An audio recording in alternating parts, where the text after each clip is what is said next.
White people are not welcomed in this hospital. Go back to your country and receive treatments. Racist black doctor voices out. In this powerful and emotional journey, Dr. Mandisa, a highly skilled and accomplished doctor, lets her deep-seated anger lead to a shocking outburst that puts her entire career at risk. One fateful moment in the emergency room changes everything when she tells a patient, "White people are not welcome here. Go back to your country." Fired from the hospital and filled with regret, Mandisa faces the consequences of her actions. But the most unexpected twist comes when the very man she wronged, Nicholas, steps forward to defend her. If this is your first time here on our channel, be sure to hit that subscribe button so you don't miss out on our amazing stories. Now, let's jump into the full story. Dr. Mandisa stood by the window in her office, watching the sun slowly set behind the row of buildings that made up the city skyline. The hospital was bustling with activity, as usual. Ambulances pulled into the emergency bay, doctors and nurses hurried down the hallways, and patients waited anxiously in the lobby. But Mandisa, 38 and accomplished, felt a dissonance brewing inside her, a quiet storm she had learned to contain over the years. She had worked at this hospital for over a decade, slowly rising through the ranks to become one of the most respected doctors in her department. Her skills were sharp, her mind even sharper, and she had dedicated her life to saving others. But it hadn't always been easy. As a black woman in a predominantly white institution, she had faced her fair share of microaggressions, dismissals, and outright discrimination. These moments had hardened her, created a shell of armor that she wore every day to protect herself from the world's injustices. Her experiences had instilled a fierce pride in her heritage and a growing resentment toward those she believed had historically oppressed her people. Over time, that resentment had become a quiet, unspoken anger, one she rarely addressed, even to herself. She had learned to bury it deep beneath her professionalism. But today, something was different. There was an edge in the air, a tension that had been building all week, and it hovered over her like a storm cloud. She could feel it as she left her office and began her evening rounds, moving swiftly through the hospital halls, greeting the nurses with a curt nod. Her thoughts were interrupted by a sudden call over the intercom. "Dr. Mandisa to emergency. Code yellow." She turned, her mind snapping to attention. Code yellow. It meant a critical patient was coming in, someone in need of immediate care. Without hesitation, she rushed to the emergency room, her mind racing through potential scenarios. Heart attack? Stroke? Severe trauma? As she entered the emergency room, she saw the patient being wheeled in on a gurney. A man, mid-30s, pale and unconscious. His clothes were stained with blood, his face bruised. The nurses were already working on him, hooking him up to monitors and assessing his vitals.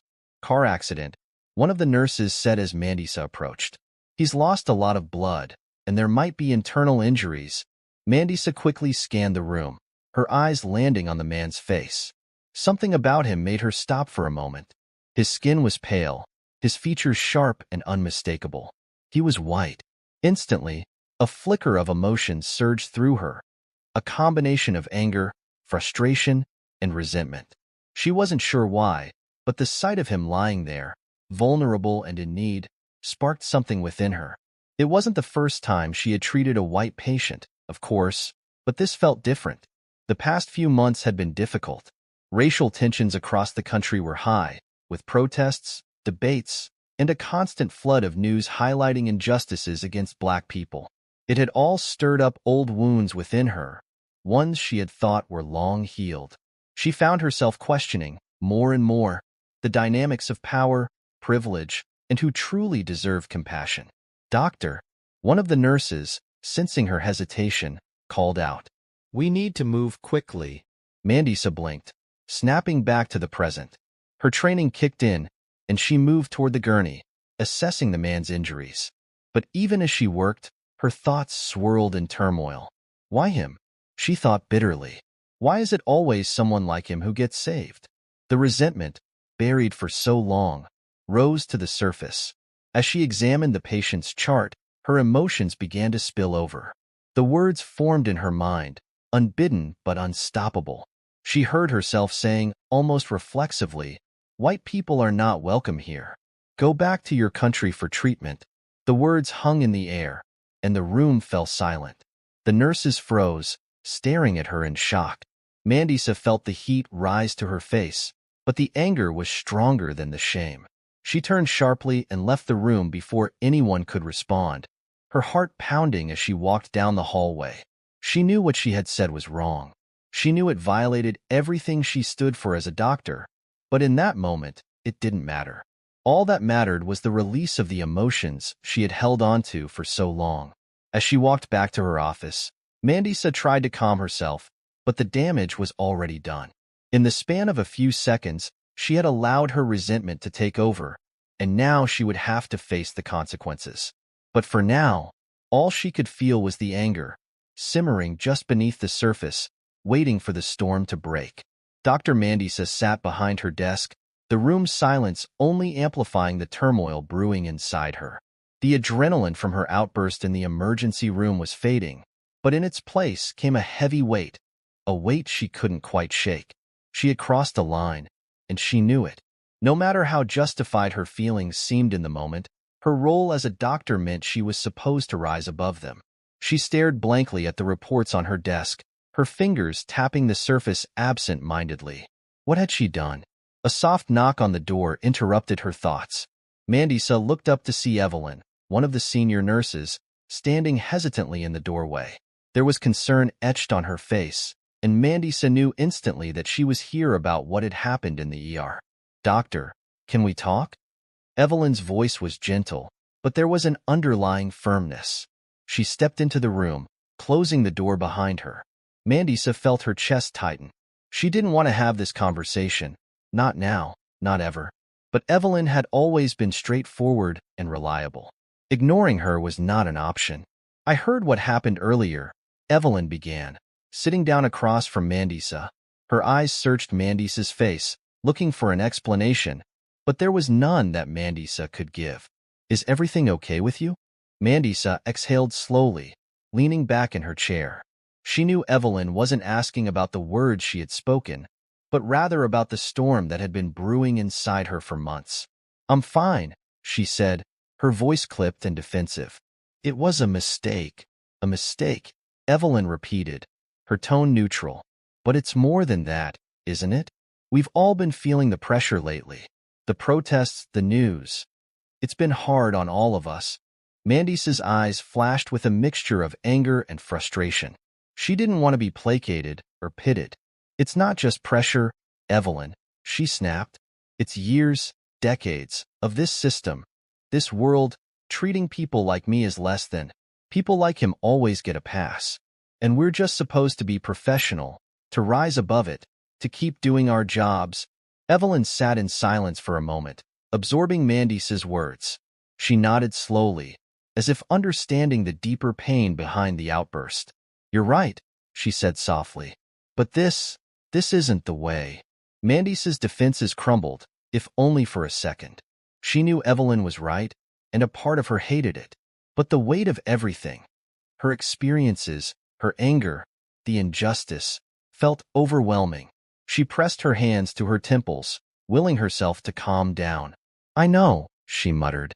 "I know it was wrong, but I couldn't stop it." Evelyn reached across the desk, placing a hand on Mandisa's. "You don't have to carry it alone, Mandisa, but you also have to face what's coming." Before Mandisa could respond, the intercom buzzed. "Dr. Mandisa, please report to the administrative office immediately." Mandisa's heart sank. The reckoning had arrived. The walk to the administrative office felt like an eternity. Dr. Mandisa's mind raced, each step weighed down by the words she couldn't take back. Her throat felt tight, and the walls seemed to close in as she neared the office door. She was no stranger to difficult conversations, but this one felt different. There was no medical emergency, no patient to save. It was her career, her reputation, and perhaps her future on the line. As she pushed open the door, she was met with the stern faces of the hospital's senior administrators. Seated in the center was Dr. Lewis, the head of the hospital, a man known for his fairness, but also his firm hand when it came to upholding the hospital standards. Beside him sat two other board members and the hospital's legal advisor. "Please, have a seat," Dr. Lewis said, gesturing to the chair across from them. Mandisa swallowed hard and complied, sitting down and clasping her hands tightly in her lap. She felt the eyes of everyone in the room on her, and the silence stretched on for what felt like minutes before Dr. Lewis finally spoke again. "We've received some concerning reports about an incident in the emergency room earlier today," he began, his tone neutral but carrying the weight of authority. "It seems that you made some inappropriate comments toward a patient. Specifically, you told him to go back to his country." Mandisa looked down at her hands, the shame she had been trying to push away rising up again. She had hoped that maybe it wouldn't escalate this far, but deep down, she had known that her actions were indefensible. I did," she admitted quietly, her voice barely above a whisper. "I know it was wrong." Dr. Lewis leaned forward slightly, his brows furrowed. "Dr. Mandisa, we are an institution that serves all people, regardless of race, nationality, or background. What you said doesn't just reflect poorly on you. It reflects poorly on this hospital." The weight of his words hung in the air, each one landing like a blow. Mandisa nodded, unable to look him in the eye. She knew there was nothing she could say to justify her actions, no excuse that could erase the damage she had done. "I understand," she whispered. "I let my emotions get the better of me. I'm not proud of it, and I deeply regret what I said." One of the other board members, a woman with sharp eyes and a tight-lipped expression, spoke up next. "Emotions or not, Dr. Mandisa, this isn't something we can overlook. We have strict policies regarding patient care and professionalism. Your comments violated those policies in a very serious way." Mandisa's heart sank further, though she had expected nothing less. She knew what was coming. They were going to make an example of her. Dr. Lewis sighed, leaning back in his chair. "After much discussion, the board has decided that we have no choice but to terminate your employment, effective immediately." The words hit her like a slap to the face. Terminated. It was the outcome she had feared, and yet hearing it aloud made it feel all the more real, all the more devastating. "We'll need you to collect your things and leave the premises by the end of the day," Dr. Lewis added gently. "I'm truly sorry, Mandisa, but this is the only course of action we can take." Mandisa sat there, numb. The anger she had felt earlier was gone, replaced by an overwhelming sense of loss. She had worked her entire life to become a respected doctor, and now, in a single moment of weakness, it was all gone. She stood up slowly, her legs feeling heavy. "I understand," she said quietly. "Thank you for everything." Without another word, she turned and walked out of the office, the weight of her actions following her every step. Dr. Mandisa walked through the hospital corridors, her footsteps feeling heavier with every step. The familiar hum of activity, the beeping machines, the hurried footsteps of nurses, the murmurs of conversations, seemed distant, like they were happening in another world. The reality of her termination was sinking in, and it was suffocating. She made her way to her office, avoiding eye contact with everyone. Whispers followed her. She was sure of it, though she couldn't hear them. They didn't need to speak aloud. The shame she carried felt too loud for her to notice anything else. Once inside her office, Mandisa closed the door behind her and leaned against it, taking a deep breath. The space that had once been her sanctuary, where she'd found focus and purpose, now felt foreign. The walls seemed to close in on her, and the desk, which had once been piled with important files and tasks, felt irrelevant now. Everything felt irrelevant. She sank into her chair and stared at the framed photo on her desk, a picture of her at her medical school graduation. Her parents had been so proud, beaming with joy, telling everyone who would listen about their daughter, the doctor. It had been a symbol of her success, of how far she had come, and of the battles she had won to get there. But now it felt like she had failed them. She had failed herself. As the gravity of the situation pressed down on her, Mandisa found herself replaying the moment in the ER over and over again in her mind. She had acted out of anger, out of a deep, festering bitterness that had nothing to do with the patient she had dismissed. It wasn't just about him. It was about everything she had experienced, all the silent battles she had fought over the years as a Black woman in medicine, the times when she had been passed over for promotions, the times her expertise had been questioned, The way some patients refused to be treated by her, or the condescending remarks she had endured from colleagues. All of it had built up inside her like a pressure cooker, and in that moment with Nicholas, it had exploded. But that didn't make it right. She knew it didn't make it right. She opened her desk drawer and pulled out a small box. Inside were her belongings, a few personal items she had brought to make the office feel like home. As she began packing them away, a soft knock came at the door. "Dr. Mandisa?" She looked up to see Evelyn standing there, her face filled with concern.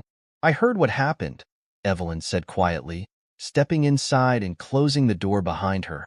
"I'm so sorry." Mandisa bit her lip, fighting back the tears that were threatening to spill. She had been so strong for so long, always the one who held it together, but now it felt like everything was unraveling. "I ruined everything," she whispered. "All those years, everything I worked for, gone." Evelyn crossed the room and placed a comforting hand on Mandisa's shoulder. "You made a mistake," she said gently, "but this doesn't have to be the end." Mandisa shook her head, her voice tight. "I don't know how to come back from this. They fired me. My career is over." Evelyn knelt down beside her, looking her in the eye. "You've helped so many people, Mandisa. You've saved lives. One mistake doesn't erase all of that. You just need to find a way to make this right." Mandisa blinked back the tears, trying to find some semblance of hope in Evelyn's words. But the weight of her actions still pressed down on her, and she wasn't sure if she would ever be able to lift it. "Maybe," she said quietly, though she wasn't sure if she believed it. "But I don't even know where to begin." Evelyn gave her shoulder a gentle squeeze. "One step at a time," she said. "That's all you can do." As Evelyn left, Mandisa sat in the quiet of her office, her mind swirling with guilt, regret, and uncertainty. She knew she had a long road ahead of her, but for the first time since the incident, a small flicker of determination sparked inside her. As the day wore on, Dr. Mandisa finished packing the last of her belongings into a small cardboard box. Each item she placed inside felt like a reminder of what she was leaving behind. A career built on years of hard work, sacrifice, and resilience. The reality of her firing weighed heavily on her chest, like a stone she couldn't dislodge. The sterile hospital environment she once felt pride in now seemed cold and distant. When she finally stepped out of her office for the last time, the hallway outside was dimly lit, the hospital moving into its late evening rhythm. The buzz of activity had quieted somewhat, but it still hummed in the background, reminding her that life continued even as her world felt like it had collapsed. The box in her hands felt heavier than it should, but she forced herself to walk toward the exit with her head held high, trying to ignore the whispers and sideways glances of her colleagues. As she neared the hospital's main exit, her thoughts were interrupted by the sight of someone standing in the lobby. She blinked, her breath catching slightly when she realized who it was. Nicholas, the very man she had wronged. He was sitting in one of the lobby chairs, his arm bandaged from the accident, but looking far more alert than he had been when she last saw him. His eyes were fixed on her, and for a moment, neither of them spoke. Mandisa's heart thudded in her chest, her mind racing with a mix of guilt, shame, and confusion. Why was he still here? She had expected him to be long gone, perhaps nursing his wounds both physical and emotional. But here he was, waiting for her. She wasn't sure what to say.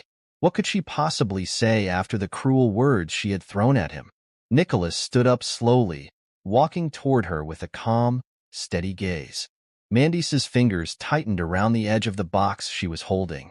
The silence between them was thick, filled with all the things left unsaid. When he finally stopped in front of her, he spoke first.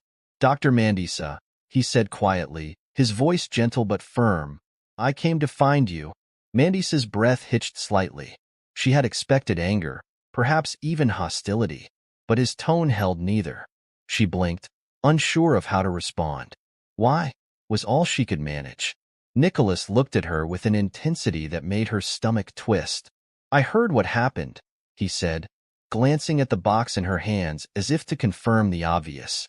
"You lost your job because of what you said to me." Mandisa bit her lip, struggling to maintain eye contact. "I deserved it," she admitted, her voice barely above a whisper. "What I said to you, it was wrong.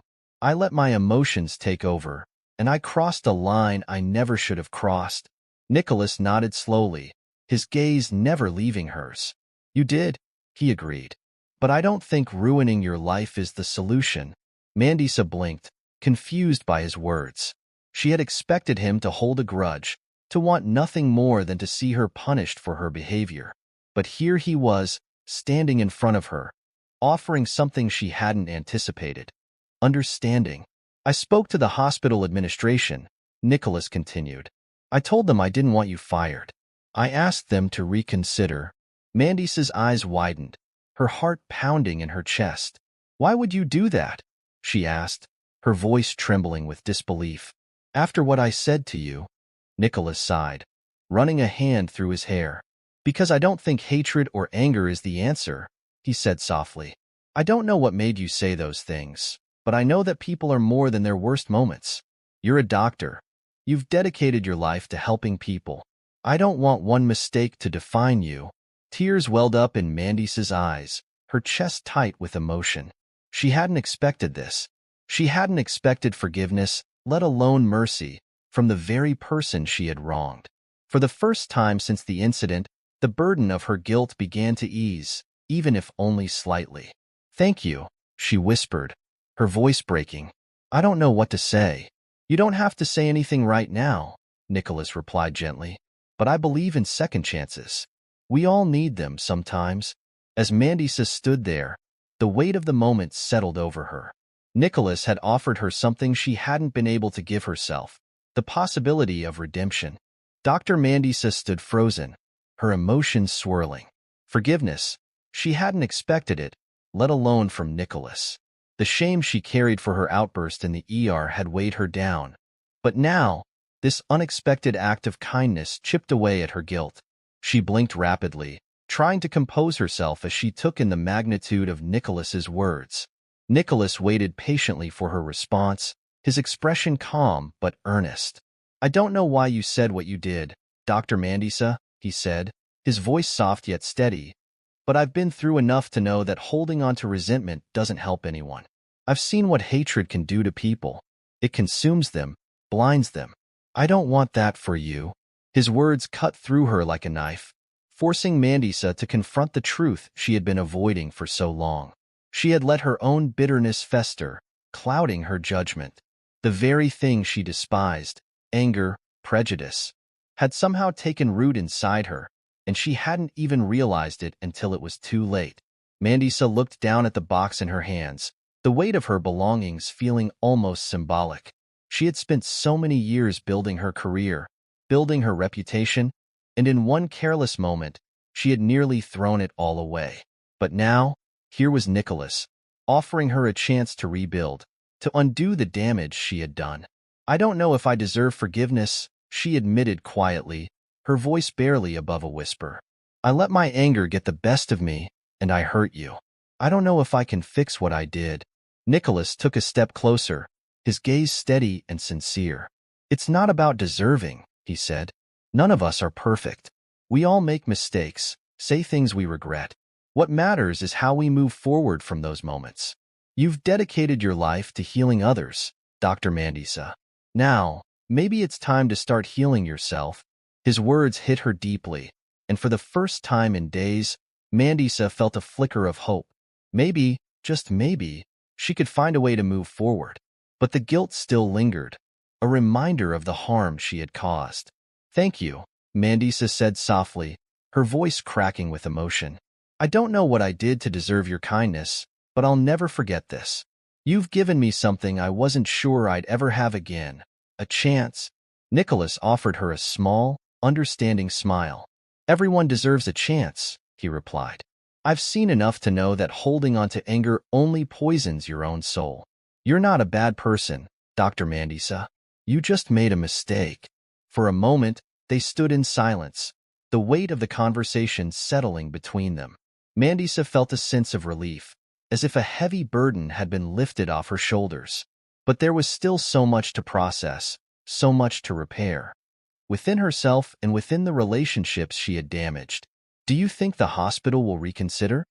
Mandisa asked tentatively, her voice tinged with uncertainty.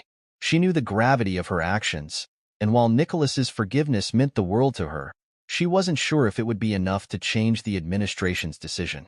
"I can't say for sure," Nicholas admitted, his tone thoughtful. "But I made it clear to them that I didn't want you fired. I told them that I believe in second chances, and that I think you should be allowed to continue your work." Mandisa felt a glimmer of hope, though it was tempered by the reality of the situation. The hospital had a reputation to uphold, and whether or not they would be willing to give her a second chance remained to be seen. "Thank you," she said again, her gratitude genuine. "Even if things don't change with the hospital, I'll always be grateful to you for this, for understanding when you didn't have to." Nicholas nodded. "I just hope you take this opportunity to reflect and grow from it," he said gently. "Maybe this is a turning point for both of us." Mandisa felt a warmth spread through her chest. His words were a reminder that life was full of opportunities to change, to become better versions of themselves. Perhaps this was hers. As they exchanged a quiet, mutual understanding, Mandisa knew that no matter what happened next, she had been given a chance to start over, both with her career and with herself. Dr. Mandisa spent the rest of the evening replaying the conversation with Nicholas over and over in her mind. After they had parted ways, she left the hospital and drove home, the weight of the day's events clinging to her like a shadow. The drive was quiet, the city lights blurring into streaks as she navigated through the streets, lost in thought. Nicholas's forgiveness was something she hadn't expected, and it offered her a glimmer of hope, but the uncertainty of her future still loomed. When she finally arrived home, Mandisa dropped her box of belongings by the door and collapsed onto her couch. Her apartment, once a place of solace and escape, now felt foreign, a space filled with memories of who she had been before everything had unraveled. She stared at the ceiling, her mind heavy with regret. The next morning, Mandisa woke up with a sense of dread hanging over her. She checked her phone out of habit, scrolling through emails and notifications. Nothing from the hospital. No update on her termination. No word from her colleagues. It was as if the world had continued to move forward, but she had been left behind, stuck in the aftermath of her own mistakes. Her thoughts were interrupted by a sharp knock at the door. Mandisa hesitated for a moment, unsure who could be visiting this early. She stood up, making her way to the door cautiously. When she opened it, she was surprised to see Evelyn standing there, her face etched with concern. "Evelyn?" Mandisa asked, confused. "What are you doing here?" Evelyn gave her a sympathetic smile and held up a small bag. "I figured you could use some company, and maybe some breakfast. I know it's been a rough couple of days." Mandisa felt a wave of emotion welling up inside her. She hadn't realized how much she needed the support until that very moment. Stepping aside, she motioned for Evelyn to come in. "Thank you. I don't even know what to say."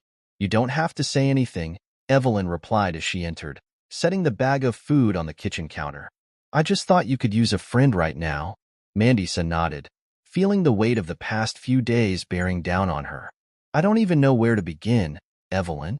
I don't know what I'm going to do if the hospital doesn't reconsider." Evelyn unpacked the food, setting out 2 cups of coffee and some pastries. "Let's not get ahead of ourselves," she said gently. "I've been hearing things from some of the staff. Word is that Nicholas has really been pushing the administration to rethink their decision." Mandisa's heart skipped a beat. "Do you think they'll listen to him?" Evelyn took a sip of her coffee, her expression thoughtful.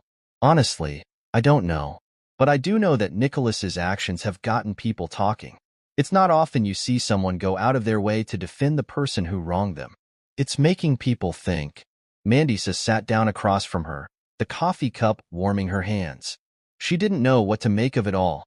Her dismissal, Nicholas's unexpected plea for forgiveness, the uncertainty of what came next. "I never thought things would end up like this," she murmured. "I was so consumed by my own feelings, by everything I've experienced over the years. I let it get the best of me." Evelyn reached across the table and placed a hand on Mandisa's. "We all have our breaking points, Mandisa. What matters is what you do from here. If the hospital gives you another chance, it'll be up to you to show them that you're capable of moving forward, of growing from this." Mandisa nodded slowly, feeling the weight of Evelyn's words. She knew she couldn't change what had already happened, but she could decide how to move forward. And if the hospital gave her that opportunity, she was determined to make the most of it. For now, though, all she could do was wait. Days passed in agonizing silence. Dr. Mandisa found herself trapped in a limbo, not knowing whether she still had a future at the hospital or if her career was permanently derailed. Each morning she woke up early, checking her phone for emails or messages from the hospital, but her inbox remained empty. The waiting gnawed at her, and her thoughts constantly drifted to the uncertain future. One afternoon, Mandisa sat on her balcony, sipping her tea and gazing out over the city. She tried to distract herself with books, television, anything to pull her mind away from the gnawing anxiety. But nothing worked. The truth was, no matter how much she tried to push it away, her entire identity had been tied to being a doctor. And now, that identity felt like it was slipping away. A notification pinged on her phone, breaking her out of her reverie. Her heart raced as she grabbed it, hoping it was the hospital, but the message was from an old friend she hadn't spoken to in years. Disappointment sank in, but she quickly typed a polite reply, trying to push away the creeping dread. The more she reflected on the situation, the more she realized how much had been building up inside her over the years. The resentment she had felt towards certain colleagues, the subtle and not-so-subtle forms of discrimination she had encountered, and the weight of always having to prove herself. All of it had shaped her, hardened her. Her outburst at Nicholas had been a culmination of years of carrying that bitterness around, and now she was paying the price. A soft knock on the door startled her. Setting down her tea, Mandisa went to answer it, surprised to find her neighbor, Mrs. Toomey, standing there. She was an elderly woman who lived across the hall, and though they didn't interact often, Mandisa had always appreciated her quiet, kind presence. "Hello, dear," Mrs. Toomey greeted, smiling warmly. "I thought I'd bring you something." She held up a small, neatly wrapped package. Mandisa smiled despite herself. "You didn't have to do that, Mrs. Toomey." "Nonsense," the older woman replied, gently pushing the package into Mandisa's hands. "I've seen you looking a bit down lately. I know we don't talk much, but I've lived long enough to know when someone needs a little pick-me-up." Mandisa chuckled softly and invited her inside. "Thank you. It's been a tough few weeks." Mrs. Toomey nodded as she sat down on the couch. "Life has a way of testing us when we least expect it, doesn't it?" Mandisa sighed, sitting next to her. "You have no idea."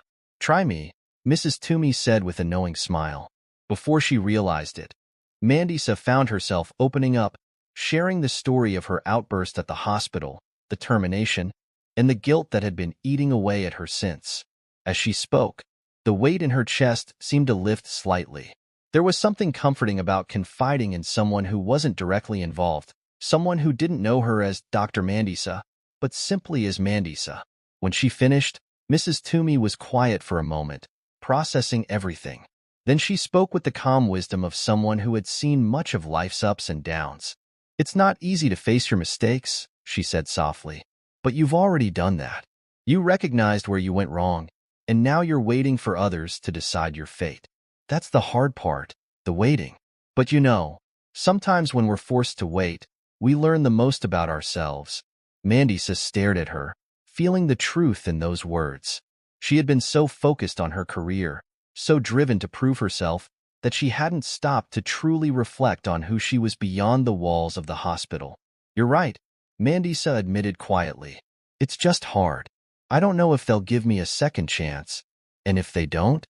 Mrs. Toomey asked, her gaze steady but kind. Mandisa took a deep breath, contemplating the question. "Then I'll have to find a way to move on. I don't know how, but I'll figure it out." Mrs. Toomey smiled and gently patted her hand. "That's the spirit. You're stronger than you think, dear." As the older woman left, Mandisa felt a quiet resolve settling inside her. She didn't know what the future held, but for the first time in days, she felt a little more prepared to face it. The following morning, Mandisa awoke with a renewed sense of purpose, though the uncertainty still weighed heavily on her. She went through her usual routine, making breakfast, sipping her coffee, and then sitting on the couch to watch the world outside her window. Her mind buzzed with thoughts about what the future might hold. The fear was still there, but she found herself breathing a little easier after her conversation with Mrs. Toomey. Her words had stuck with Mandisa, resonating with a truth she hadn't fully considered. Perhaps this waiting period wasn't just about the hospital's decision, but about how she would choose to define herself beyond it. Mid-morning, as she scrolled through her emails again, another fruitless habit she had developed during this time, a sudden ringing cut through the quiet of her apartment. Her heart jumped in her chest as she glanced at the screen. The number was unfamiliar, but she instinctively knew this wasn't just another telemarketer. With trembling fingers, she answered, "Hello? Dr. Mandisa?" The voice on the other end was formal, but not cold. "This is Angela Reed from the hospital administration." Mandisa's throat tightened. This is it. The moment she had been dreading and hoping for in equal measure. "Yes, this is she," Mandisa replied, trying to steady her voice. "I'm calling regarding your situation," Angela continued, her tone carefully measured. "After much deliberation and after considering input from several parties, we have come to a decision." Mandisa held her breath, bracing herself for the worst. "While your actions were a clear violation of hospital policy, and we cannot ignore the impact of what was said, we've also taken into account the statement provided by Nicholas as well as your service to the hospital over the years." Mandisa's heart pounded. Nicholas's statement? What had he said? She wasn't sure if this was good or bad news, but she clung to the small glimmer of hope his name brought. "We have decided," Angela continued, "to offer you the opportunity to return to the hospital under certain conditions." Mandisa's breath caught in her throat. "Return," she whispered, hardly believing what she was hearing. "Yes," Angela confirmed. "However, it's important to understand that there will be a mandatory probationary period. You'll be required to undergo sensitivity and cultural competency training. Additionally, you will not be allowed to take on direct patient responsibilities until you've completed the program. The board has also suggested that you participate in community outreach, specifically focused on bridging racial divides in healthcare." Mandisa was silent for a moment, the weight of the offer sinking in. It wasn't a full reinstatement, not yet, but it was a chance, something she hadn't expected. It was a chance to rebuild not just her career, but her integrity as a person. I understand," she finally said, her voice steady now. "I'll do whatever is necessary. I'm deeply grateful for this opportunity." Angela's voice softened slightly. "We believe everyone deserves a second chance, Dr. Mandisa. You have a history of excellence at this hospital, and we trust that you can learn and grow from this experience. But please understand that this will be a process, and it's up to you to show that you're ready to move forward." Mandisa nodded, even though Angela couldn't see her. "I will. Thank you, Angela. And please thank the board for reconsidering. We'll be sending you the necessary documents to get started," Angela said. "You'll have to sign an agreement outlining the terms of your probation. Once that's done, we'll discuss the timeline for your return. Take this time to reflect and prepare for the next steps." "I will," Mandisa replied. After the call ended, she sat in stunned silence, the phone still in her hand. The relief washed over her slowly, in waves. She wasn't fired. She wasn't finished. There would be a long road ahead, filled with challenges and hurdles, but she was being given a chance to redeem herself, to make amends for her actions. Her first thought was of Nicholas. He had spoken up for her, even when she hadn't deserved it. His words, his belief in her, had helped make this possible. She owed him more than just a thank you. She owed him her commitment to change, to be better than she had been. As Mandisa sat there, a small smile tugged at her lips. It wasn't the end. It was, in fact, a new beginning. The days following the phone call were a whirlwind of emotions for Mandisa. Relief, gratitude, and apprehension all mixed together as she processed the news. She hadn't been fired after all, but her return would come with a set of conditions that required serious reflection and growth. She had spent years building her career, and now she would have to rebuild herself. The sensitivity and cultural competency training had been scheduled to begin the following week, and while Mandisa was ready to dive in, a part of her felt anxious. What would this process really mean? Could she truly undo the resentment that had built up inside her for so long? She knew she had to try. This was her second chance, and she wasn't going to waste it. That weekend, she decided to visit her parents. She hadn't told them about the incident yet, but with everything that had happened, she felt it was time. They had always been her biggest supporters, but also her strongest critics. She feared their disappointment almost as much as she had feared losing her job. When she arrived at their modest house on the outskirts of the city, the familiar sight brought her a sense of comfort. The house hadn't changed much since her childhood, still painted a soft yellow, with a small front garden her mother took pride in. Mandisa parked the car and took a deep breath before walking up to the door. Her mother, Sarah, opened the door with a warm smile that instantly melted some of Mandisa's tension. "Mandisa, it's been a while," she said, pulling her daughter into a tight hug. Mandisa returned the hug, taking in the familiar scent of home, freshly brewed tea, and the faint scent of her mother's favorite jasmine oil. "I know, Mom. I'm sorry. I've just had a lot on my mind lately." Her father, Isaiah, was sitting at the dining table, reading the newspaper. When he saw Mandisa, he smiled broadly. "Look who's finally come to see us," he said, getting up to give her a hug. "How's work, Mandisa? The hospital treating you well?" At his question, Mandisa's heart tightened. She knew she couldn't avoid the truth any longer. Taking a seat at the table, she prepared herself. "Dad, Mom, there's something I need to tell you." Something happened at the hospital. Her parents exchanged worried glances, and her mother immediately took a seat beside her, reaching for her hand. "What is it, dear?" Mandisa took a deep breath and recounted the story, from the outburst in the emergency room to her subsequent meeting with the hospital board. She explained how her resentment had built up over the years and how in a moment of weakness, she had let it control her. She didn't spare herself in the retelling, knowing her parents valued honesty above all else. When she finished, her mother was silent, her expression thoughtful. Her father, however, sighed deeply and shook his head. "Mandisa, you've always been so strong. But sometimes, strength can turn into something else if we're not careful." Her mother, still holding her hand, spoke softly. "We understand your frustration. We know what it's like, living in a world where you always have to fight for your place. But you can't let that poison you. You've worked so hard to get where you are, and we're proud of you. But this is a wake-up call." Mandisa nodded, tears brimming in her eyes. "I know. I've been given a second chance. I have to do better.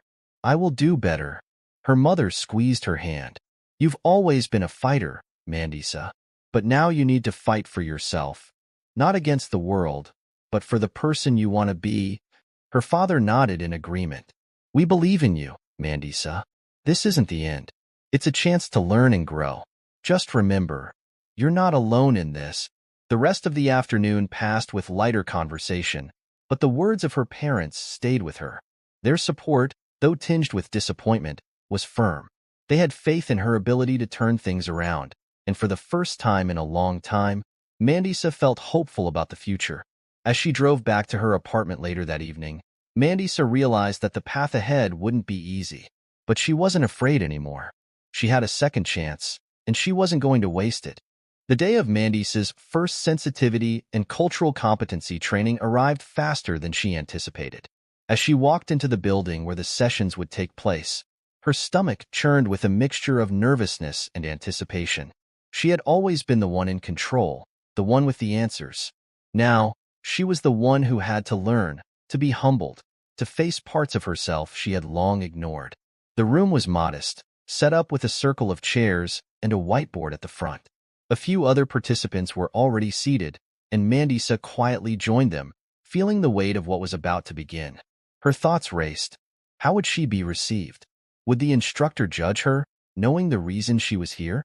A few minutes later, a middle-aged woman entered the room, her demeanor calm and open. "Welcome, everyone," she said warmly. "My name is Alicia, and I'll be leading today's session. The purpose of this training isn't to shame anyone, but to help us understand each other better.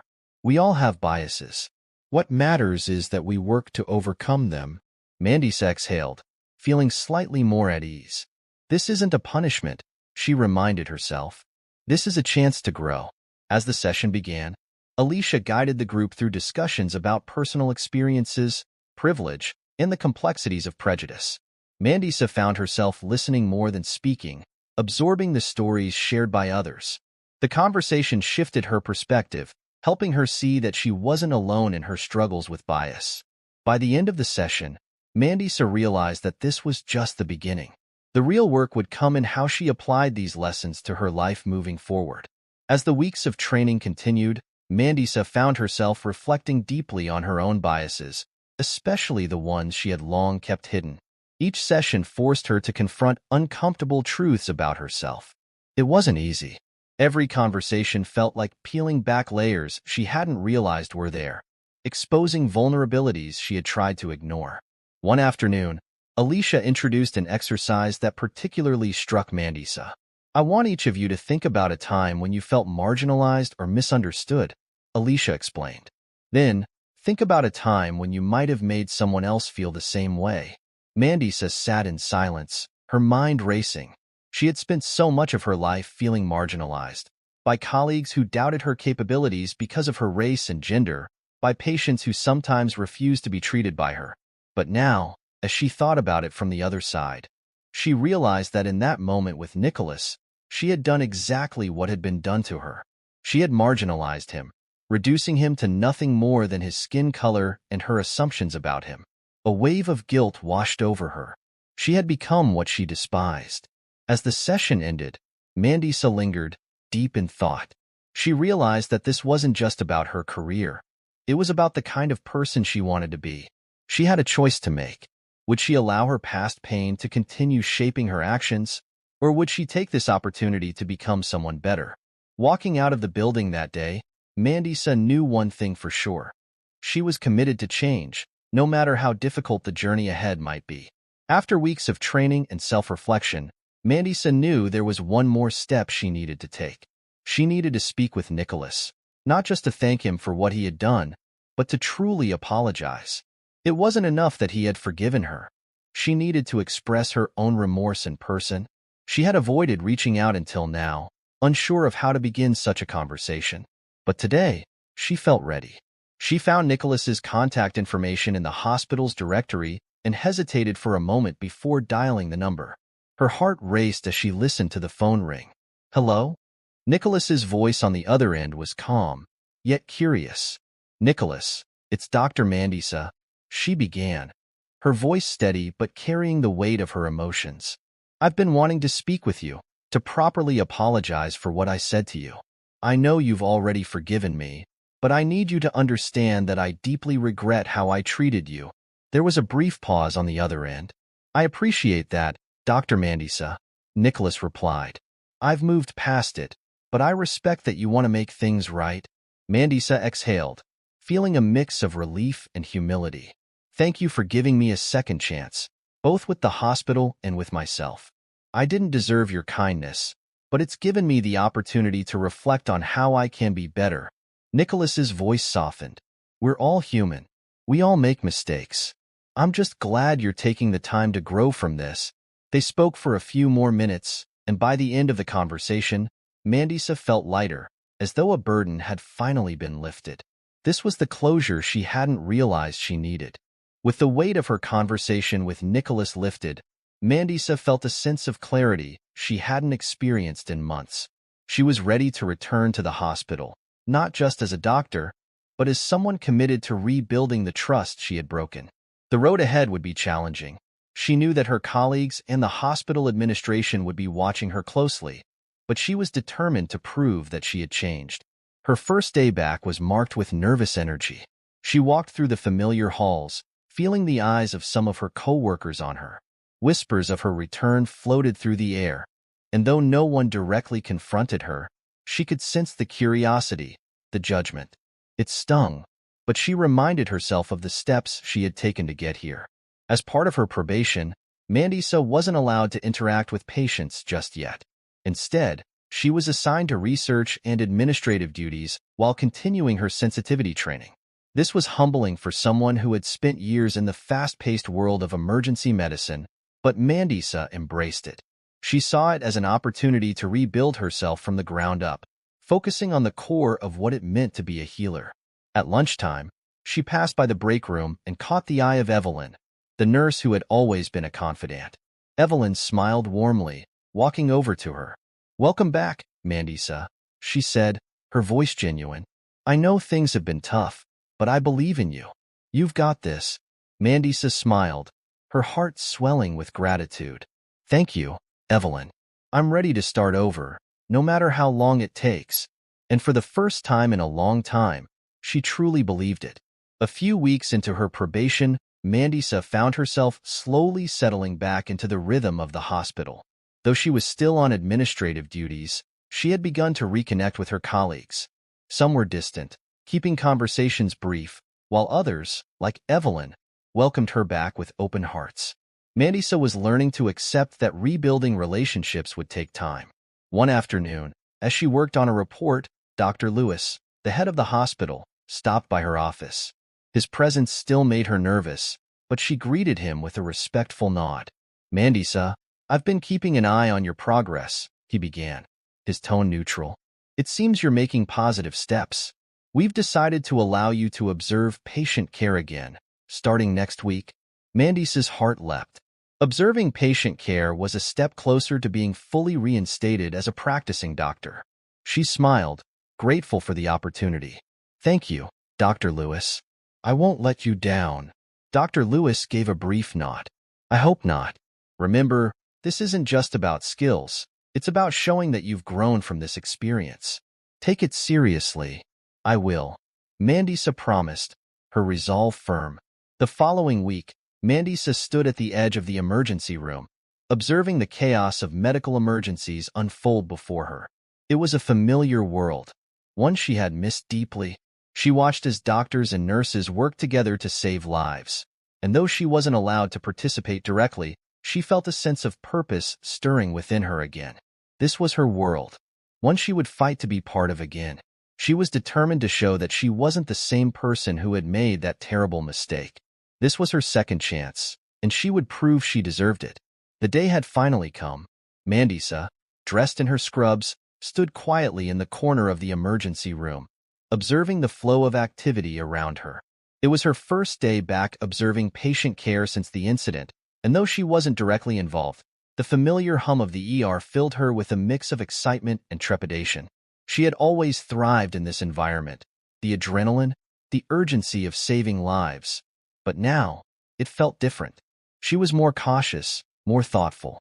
The head nurse, Evelyn, caught her eye and gave her an encouraging nod as they worked alongside the medical team. Mandisa felt a flicker of reassurance in her chest. She had Evelyn's support, and for now, that was enough. Suddenly, a commotion erupted at the entrance. A trauma patient had just arrived, the paramedics frantically wheeling him into the ER. The patient was unconscious, his face pale and his breathing shallow. Mandisa's instinct to jump in kicked in immediately, but she knew her place. She was here to observe, not intervene. Dr. Samuels, one of her colleagues, quickly took charge, assessing the patient's vitals. "We need to stabilize him before we lose him," he barked, his voice filled with urgency. Mandisa watched, her hands itching to help, but she held back, focusing on absorbing everything happening around her. As she stood there, she realized how much she had taken this work for granted in the past. Now, every moment, every life-saving decision felt sacred.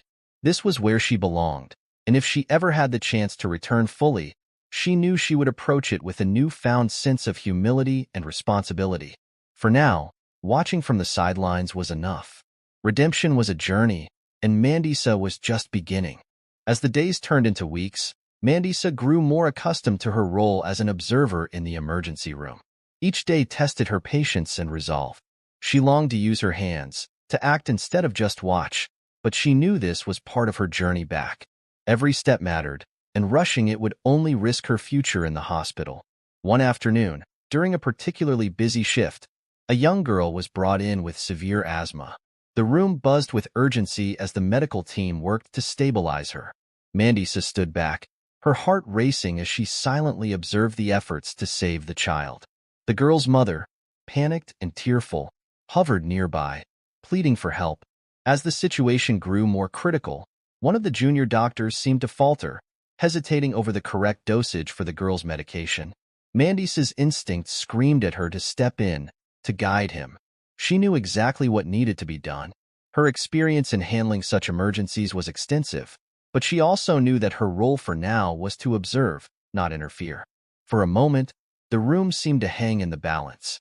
Mandisa's eyes darted between the junior doctor and the girl. Should I say something? The thought pounded in her mind, but she stayed silent, trusting that the team would handle it. Dr. Samuels, sensing the junior doctor's hesitation, stepped in quickly, giving the right instruction and stabilizing the child's condition. Mandisa exhaled, relief washing over her. This moment reinforced an important lesson. Sometimes, growth required restraint. She was learning to balance her knowledge with patience, knowing that her time to act would come again, when she had fully earned it. Weeks passed, and Mandisa's presence in the hospital became more familiar to her colleagues. Though she was still on probation, the icy distance some had kept initially began to thaw. She noticed small gestures of acknowledgement, an approving nod from Dr. Samuels, a quick chat with one of the nurses about a case. These small moments gave her hope. Slowly but surely, she was earning back the trust she had lost. One day, as Mandisa was reviewing patient charts in the break room, Dr. Lewis walked in. His usual stern expression softened slightly when he saw her.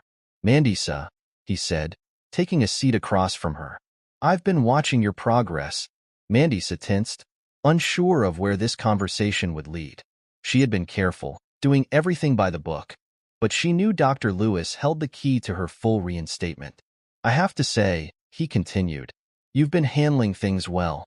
We've noticed your restraint, your attention to detail, and your willingness to learn from this experience." Mandisa nodded, her heart pounding. "Thank you, Dr. Lewis. I've been doing everything I can to show that I'm ready to be back fully." He studied her for a moment, then leaned forward. "I'm recommending to the board that you be allowed to resume patient care under supervision. You'll be closely monitored for the next few months, but I believe you've shown the maturity and growth we were hoping for." Mandisa's chest filled with relief and gratitude. "I won't let you down," she said sincerely. Dr. Lewis gave a small nod. "See that you don't." As he left, Mandisa sat for a moment, overwhelmed by the news. This was it. The first real step toward reclaiming her place as a doctor had just been handed to her. Mandisa felt a mixture of excitement and anxiety as she prepared for her first day back treating patients under supervision. The hospital had granted her a chance, but she knew all eyes would be on her. The stakes were higher than ever, and she was determined to prove that she had grown from her mistakes. As she entered the emergency room, the familiar sounds of the bustling department greeted her. She was assigned to shadow Dr. Samuels for the day, a colleague who had always been direct but fair. Mandisa knew he would expect nothing less than perfection from her. Their first case was a middle-aged man complaining of chest pain. Mandisa observed quietly as Dr. Samuels asked the patient questions, assessing the situation. Then, he turned to her, offering her the opportunity she had been waiting for. "Mandisa," he said, "I want you to take the lead on this one. I'll be here if you need me." Her heart raced, but she nodded, stepping forward to examine the patient. Her hands were steady as she asked him questions and performed a quick assessment. It felt both familiar and foreign, like returning to a part of herself that had been dormant. The diagnosis was clear: a heart attack. Mandisa worked quickly, administering medication and ordering tests, all under Dr. Samuel's watchful eye. Every move was deliberate, every decision carefully considered. As the patient was stabilized and prepped for further treatment, Dr. Samuels gave her a nod of approval. "Well done, Mandisa," he said. "You handled that with precision." Relief washed over her. She had done it. This was the first of many steps back to reclaiming her full role as a doctor, and for the first time in months, she felt like she belonged again. The weeks that followed saw Mandisa steadily regain her confidence and the trust of her colleagues. Each day in the emergency room brought new challenges, but with every patient she treated, she felt a little more like the doctor she had always been. Only now, she carried a new sense of humility and responsibility. One afternoon, while reviewing patient charts, Mandisa was paged for an urgent case. She rushed to the emergency room to find a familiar face: Nicholas. He was sitting on a hospital bed, his leg bandaged, though his face was calm. Nicholas? Mandisa exclaimed, her heart skipping a beat. What happened? I had a bit of a run-in with some construction debris, Nicholas explained, smiling despite the pain. Nothing serious, but I thought it'd be best to come in. Mandisa felt a rush of emotion seeing him in this context. This time, she was his doctor again. But unlike before, she was ready. Her instincts kicked in, and she carefully examined his injury, making sure he was comfortable and attended to. As she finished dressing his wound, Nicholas looked at her with a warmth that reassured her she had come full circle. You've come a long way, Mandisa, he said quietly. I'm glad to see you back where you belong. Mandisa paused, his words resonating deeply.